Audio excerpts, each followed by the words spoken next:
I strongly support the Border Security and Enforcement Act. Since Joe Biden took office, our southern border has been in a state of chaos with little to no operational control.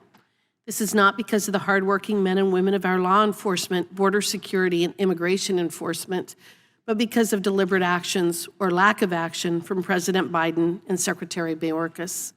Since President Biden took office, CBP officials have encountered over 4.8 million illegal aliens along the southwest border, and another 1.5 million known illegal alien gotaways have successfully avoided detection and entering the country. My state has 560,000 people. Since Biden took office, over 10 times the population of the state of Wyoming have illegally crossed the southern border. Last fiscal year, CBP encountered a record 98 aliens on the terrorist screening data set, and 856 aliens died attempting to cross the border, and those are just the ones that we know about. Women and children are being trafficked into the U.S. under inhumane and cruel conditions, and narcotics like fentanyl are depriving countless Americans of their loved ones. This is a national security crisis. This is a humanitarian crisis, and this was all avoidable. The Biden administration's dereliction of duty in enforcing our nation's immigration laws have created this crisis. The fact is that Joe Biden is the largest human trafficker in U.S. history. I am proud to represent the great state of Wyoming. We are not a southern border state yet the escalating crisis at the border has created issues for our state as well. Statistics from the Wyoming Department of Criminal Investigation show a significant increase in fentanyl seizures within the state. In 2022, the Wyoming Department of Health put out a notice titled "Fentanyl Burden Growing in Wyoming" as the number of synthetic opioid-involved overdose deaths more than quadrupled between 2018 and 2021. Further, the DEA Rocky Mountain Division, which covers Colorado, Montana, Utah, and Wyoming, has seized over 5.8 million potentially deadly doses of fentanyl just in 2022. I promised my constituents a top priority as their representative would be to conduct oversight into and find solutions to this growing problem. In the course of this oversight, our committee has heard from the brave law enforcement officers on the front lines of this crisis.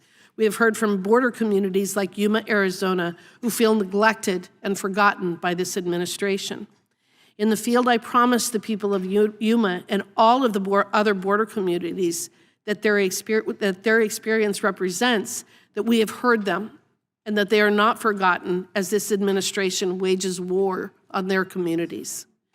We heard about the almost $30 million in uncompensated health care for illegal immigrants, the border community serving as a processing center for asylum claims to be sent deeper into the country, cartel control of the border as Mayorkas and Biden have lost operational control, and the threat to our food supply and security. Notably, this legislation would keep in place the right to apply for asylum while overturning the incentives the Biden administration has unlawfully put in place, which draw people to our border. It will increase penalties for knowingly violating our laws and visa requirements. It would end Biden policies leaving unaccompanied minors, as the New York Times described, as alone and exploited, working brutal jobs across the country.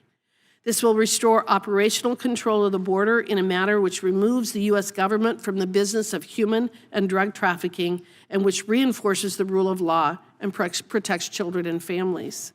These policies will be attacked by the Democrats, those on the other side. They already have. But that is simply because those who have promoted these policies or provided political cover for them have no serious response to the crisis that they have created. So they resort to political buzzwords and deflection. I urge all of my colleagues to support this bill. It is what we need in this country at this time. I would also request unanimous consent to submit into the record an article entitled "Mayorkas Smuggled 100,000 Migrants into the U.S. Through a Hidden Parole Pathway." And with that, I yield back.